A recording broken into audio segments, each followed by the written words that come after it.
funding for transportation authorities such as AATA has taken place, the increase on the local municipalities on fare box has increased.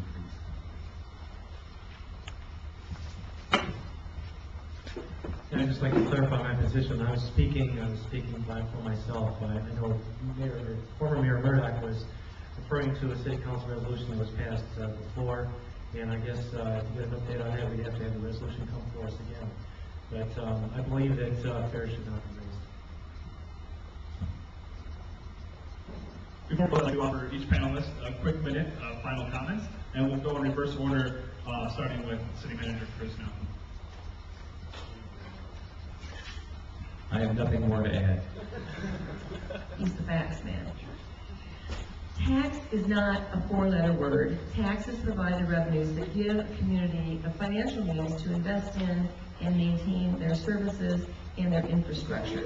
We can actively control our destiny by voting for a temporary city income tax plan that will give us the financial umbrella that we need to weather this storm. It's a statewide storm.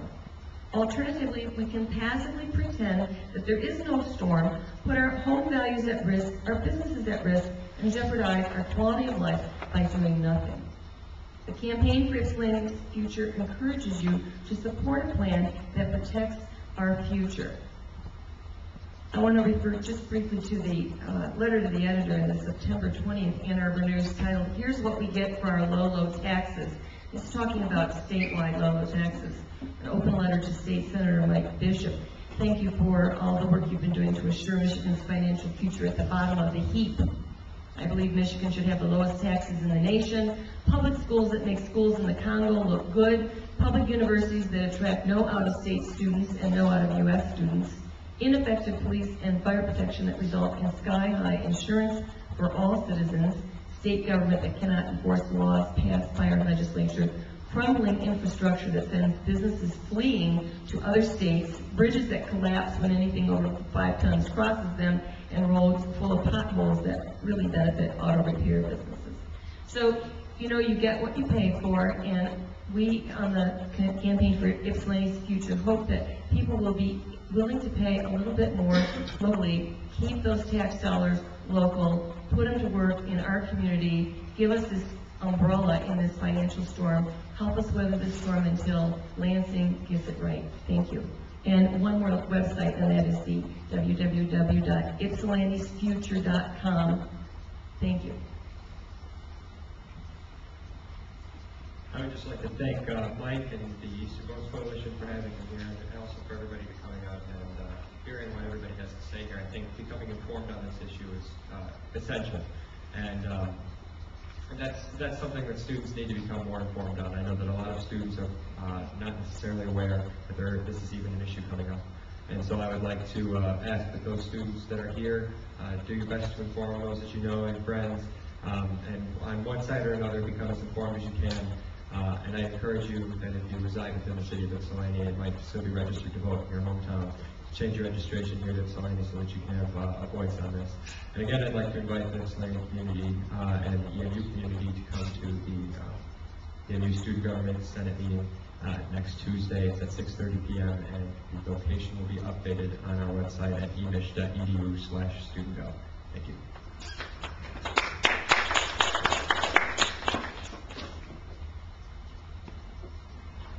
One thing that I think may be of interest is that we didn't discuss tonight is that if you're filing state and federal taxes, depending upon your financial circumstances, you could get anywhere from 15 to 25% of your city income tax back in state and federal deductions and credits. And I think really the income tax question really comes down to what kind of community we want and how are we going to pay for it. Because we're talking about the next two fiscal years, 6 policemen, 6 in the fire department, 6 in the police department, and bus service, or some combination of cuts, really I think affect not only city residents but also people at EMU.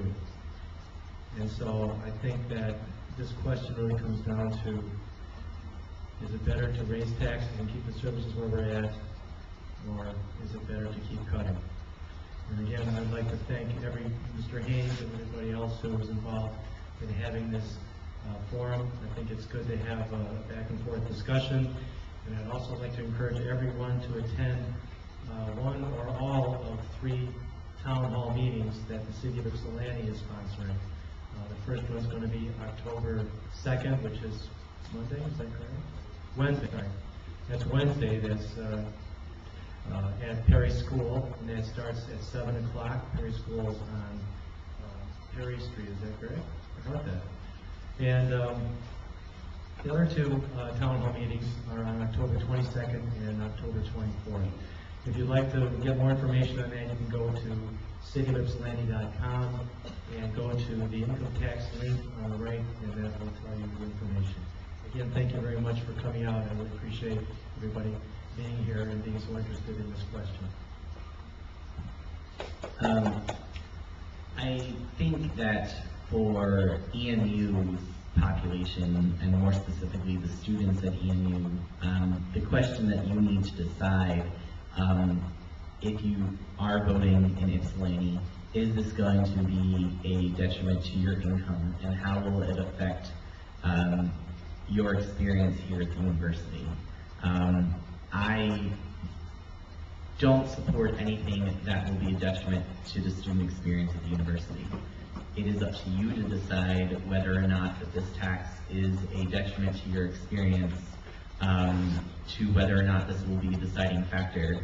I would like to see, if this does go through, what the impacts are and an impact study to the university, so we know in the future what this is doing to the university. We don't know yet because we don't have those figures and we don't know those answers. So it's up to you to decide whether or not this is going to be an impact on you that you cannot afford to have, or is this an impact that you can afford to have but the city needs. So the decision is in your hands to make it up, but please be informed when you make that vote. Don't just go in on emotion or do what your friends are saying. This is a decision that you're going to have to make yourself, and be informed when you make it.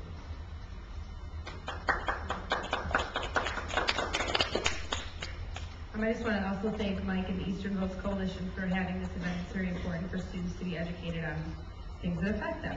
I also wanted to thank members of the Eastern community for coming out, along with the Eastern students for coming out to discuss an issue that affects us all, because we can sit here as students and discuss it all day, and the community can discuss it all day, but it does really affect us all. So I just really wanted to thank everybody for coming out to share ideas.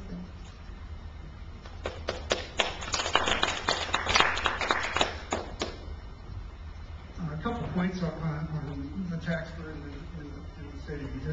It's been a lot of talk about